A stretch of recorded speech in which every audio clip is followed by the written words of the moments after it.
everybody. This is David, Joey, and Marshall. Say hi, everybody.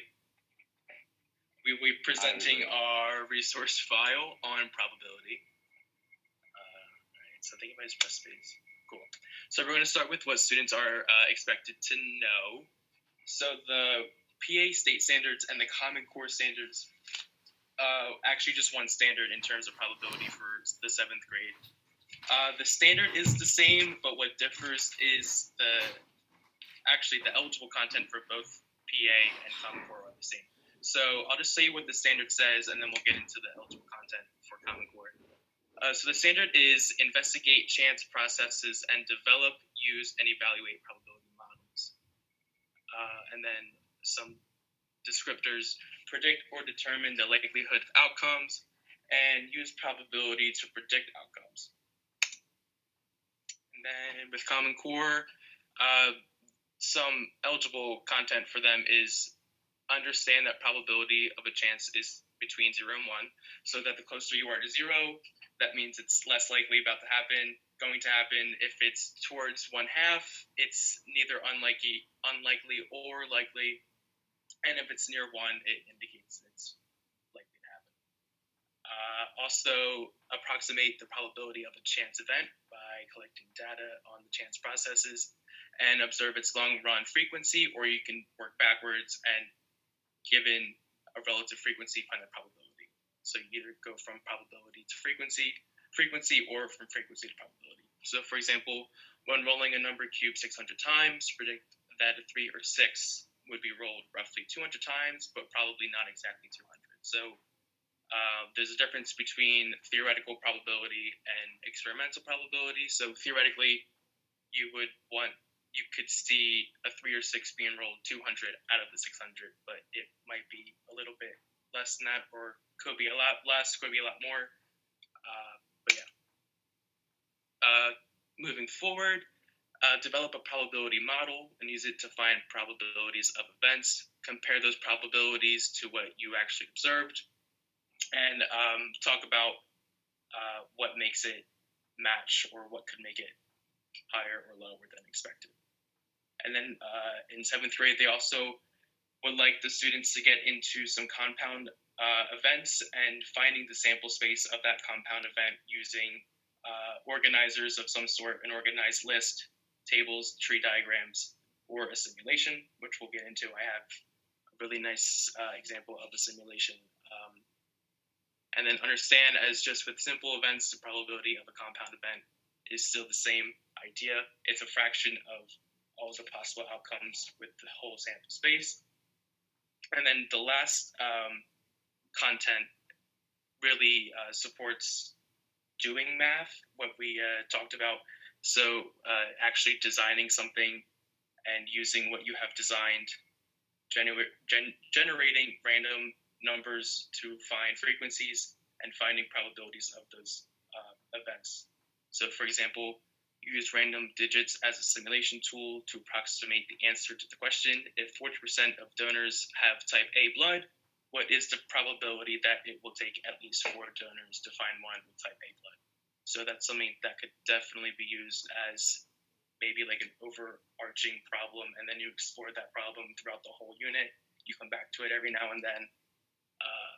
Or it can be used as like a final project of some sort, because it could involve a lot of arts into it, a lot of surveys that you can conduct.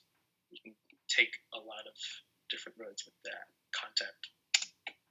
So there are a couple common hurdles when teaching probability. The 5 that I'm going to talk about today are representativeness misconceptions, equal probability and misconceptions, ideas about sample size, preconceived notions about probability, and a lack of prerequisite skills.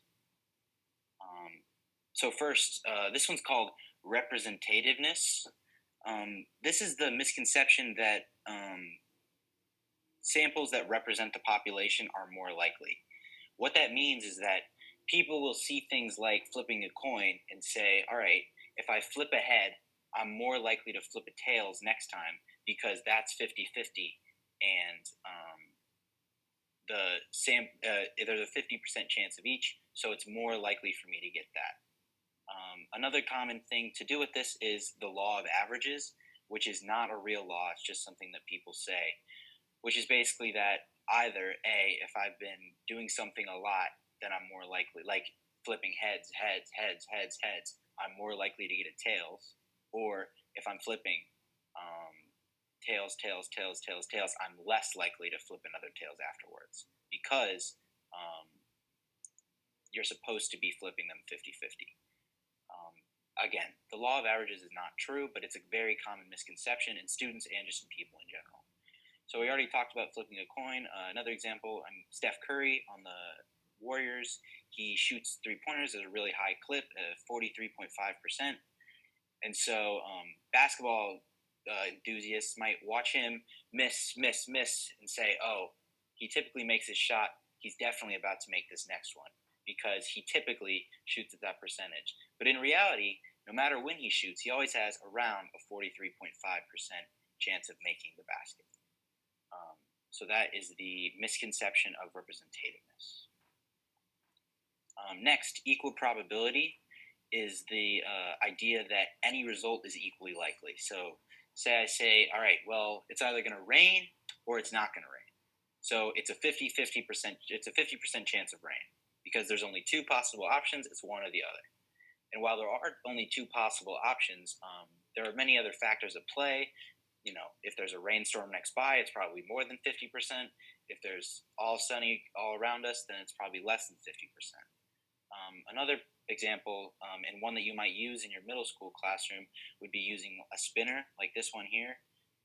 A student might say, all right, well, there are three colors, blue, red, and yellow. So there's a 1/3 chance of getting any of the colors. Where in reality, there's a 1/2 chance of getting blue, 1/4 chance of getting red, and 1/4 chance of getting yellow because of the percentage of the circle that they take up and the angle that is formed in the inside of the circle.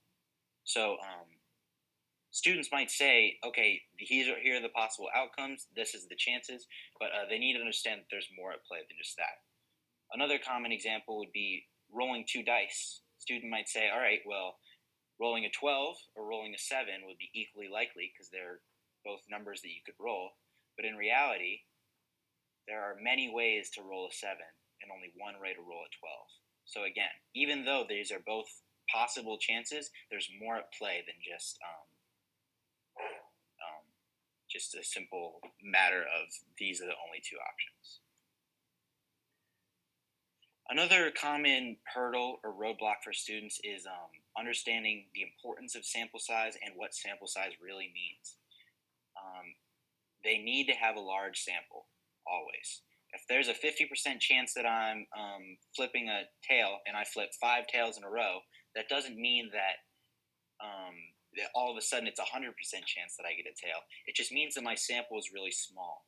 And as we all know, probability is something that it's just a chance. You need to keep going and have a really large sample to really show what the true values are. The other thing that students often undervalue or overvalue is the importance of the sample to population ratio. For example, when I was learning about probability, we learned a lot about and taking samples. We learned about elections and about how people would call up a couple thousand people to determine how people are polling. Well, there are 300 million people in the United States. How could this small sample represent this huge population? But in reality, having a large sample and having a well-picked sample is far more important than that ratio. So, for example, say you wanted to look in the school and try and find the odds of a student having a pencil on them.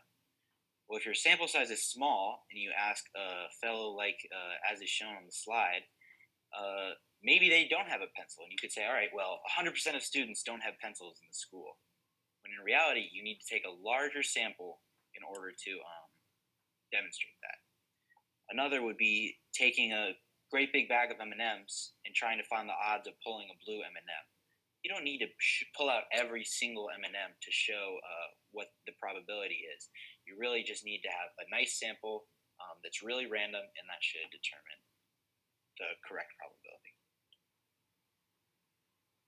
Probability is kind of an interesting topic in the Middle Ages because, or the middle grades, because it really does connect to real world ideas. Students have experiences trying to guess how likely something is to happen, trying to make good decisions based off of what they think is more likely. And this is something that can help a lot in teaching probability because you can connect to lots of real world ideas, and it can hinder because students already come with preconceived notions. One of the articles that I referenced talked about things like students' belief in God, fate, or luck.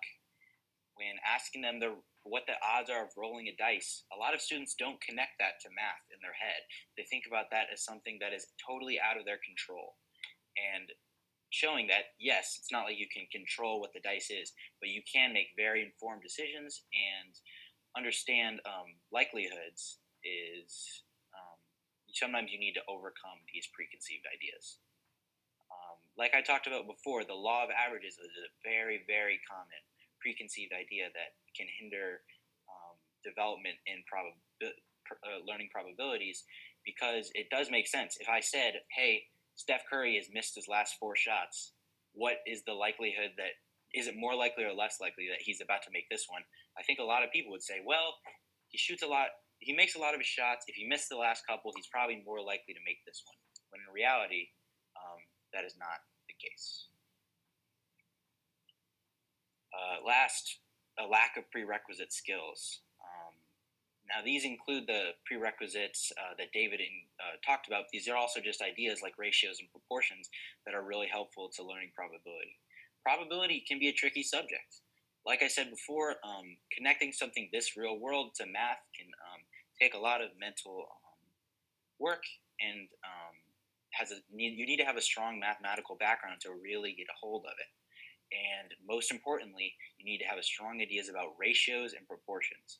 Looking at this visual down here of the 1 yellow and 2 blue dots, and then 2 yellow and 4 blue dots, understanding that the odds of pulling a yellow is equal from these two samples, even though there's a different amount, is something that you need to have an understanding about proportions about, and you need to have an understanding about ratios.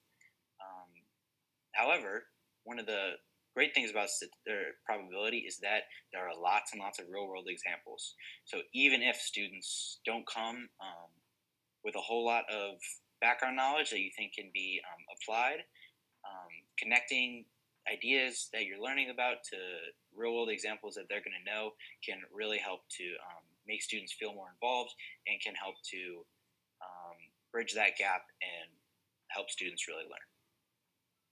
Before I start sharing my screen and talk about my lesson, I want to say that we usually use probability on a daily basis. Like you get up in the morning and you have a bunch of outfits. Now, what's the probability that you'll choose one of those outfits? You usually go to your phone, check the weather, and then that will narrow your probability. So maybe if it's hot out, you won't use long clothes. The probability of using short sleeve gets higher. Now, my job was to search up sources to go along with the lesson. Now, this one right here, I'll go through this real briefly. Basically, the emotional development of school students, you need to pay to their emotional disabilities, or more likely how they are emotionally when they come to class. Because if students are depressed or upset, they may not pay attention as much, or they will not care. So you need to see that the moment that they walk in, or like when your lesson starts. I won't say pay extra attention to it, but you need to see that it's there. So that way, if it starts affecting class, you can address it as soon as you get there. And then another one is social development. You want students to actually talk to each other and motivate. So like that's why you put them in groups. So like if anybody is like having a problem, struggling, student right next to them can help them before you come help. That way you can actually go on with your lesson without talking to every single student.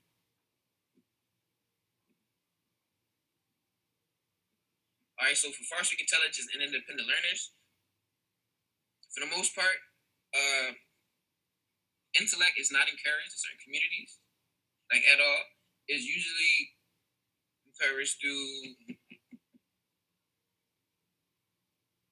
So basically, usually they encourage effort rather than intellect. Like as long as you work hard, they'll encourage it. But there's some students who work hard and are smart and they get the same as those who just work hard, and they'll be little disencouraged to actually keep on, because it's like if I'm getting the same encouragement as the person who's below me, even though I'm up top and I'm still putting effort and I'm getting higher, what's the point of me actually going above if I can just stay low and still receive the same support? Now here we have a couple games. So, like I said, another one, math games are always fun. So we have like a little video. I have another one, so I won't show this one. But this is a site for several different games. The one I want to focus on is this one right here. This is a scavenger hunt game that one of the teachers put in his room. One of the students came into the math class and said, "I love activities." And he said, "What type of activities?" He didn't necessarily say that it was a math activity. He's like, "I like activities throughout the room." And even though you like, I want you to relate to math, it doesn't really necessarily matter, because as long as it's an activity for math, they still could grab the concept as long as they participate in that activity. And this site basically has several different activities that they have. So this one right here, like, what is the probability that the $1 million in any of these cases? Like, it's the 1 out of 26, and they can play that. They can have fun with that one. And then the next one, this is that video. If you have time, I'll come back to that. Now, this is another source. This is a book. This is a probability book. So it's called Probability Demystified. Now, if as a middle school teacher, you probably wouldn't go all the way to the bottom because it gets extremely harder as you go through the entire book. So I would say maybe the first 20 to 25 pages is probably where you want your students at, because those are the easier problems. So, and also they give you, and they aren't just like route problems. They switch up immensely throughout after each individual one. So like giving them this will engage their what's the word? Memory. Working, there we go. It'll engage your working memory more often as they get through each different problem. They might actually enjoy this as well. And then here is, I did have, this is another book for probability. This book right here is similar to the other one, but the problems all in this book are a lot easier and are more focused on middle school students. So you could probably pick problems through the front or the back. You don't really have to follow from page to page. You could pick the problems throughout the book, depending on where your lesson is. Then I have this video that talks about how you can engage your students in a probability lesson that they might seem as fun, but also grab the concept as well.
Okay, so that video explained one of the activities that you get your students to do to engage more in your probability class.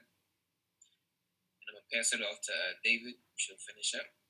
So this one is interactivate experimental probability. So basically, you can play with different spinners and play with different dice to determine theoretical probability of it spinning on a certain color. So, for example, it gives you 4 different colors. You can spin it. You can choose to spin it 1 time, 5 times, or 10 times. So that changes your theoretical probability, changes the sample space in general. And you can control how much of one color is represented in the spinner. So again, that changes theoretical probability. And it also keeps track of the frequencies. So you can see the difference between theoretical probability and experimental probability. And you can make predictions, analyze the data. And it also helps with compound probability, compound events. So you can change. So here's 2 standard dice. So you can roll it, keeps track of the sums that you can roll. This can be definitely be used as a group sort of activity after, so it can be an elaborate section of a lesson. So you can make your own dice, so that changes again sample space and number of outcomes. And then also another, we're all probably familiar with Khan Academy, but I just wanted to share what Khan Academy offers. So it actually starts with basic probability lessons, and then it gets into probability models, theoretical and experimental probabilities. Comes with quizzes. You can take the quizzes and earn points. You earn certain points to level up. This can definitely be used as supplemental material or review, practice, whatever. And so you can go to a lesson page and it will actually share with you the Common Core standard that it supports. So these are the standards that I talked about prior. So it's definitely a really good resource for probability 7th grade. I think that is our presentation on probability. Can't wait to see your comments and any questions you guys may have. Thanks.